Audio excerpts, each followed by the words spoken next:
Mani auditoriyam ayol va qizlardan asosiy qismi iborat bo'lgani uchun Kamol opamni sizlarga уже bir 5-6 marta tavsiya qilganman. O'zim ham уже necha yildan beri ularga boraman.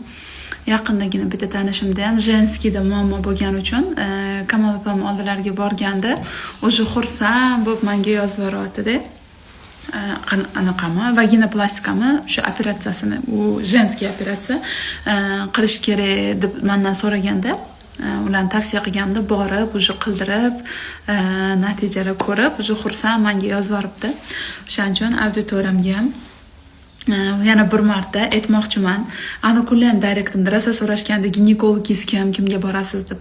O'zi 1 oy oldin adashmasam yo 2 oy bo'ldimi, o'zim ham ginekolog tomonidan lecheniya olgandim.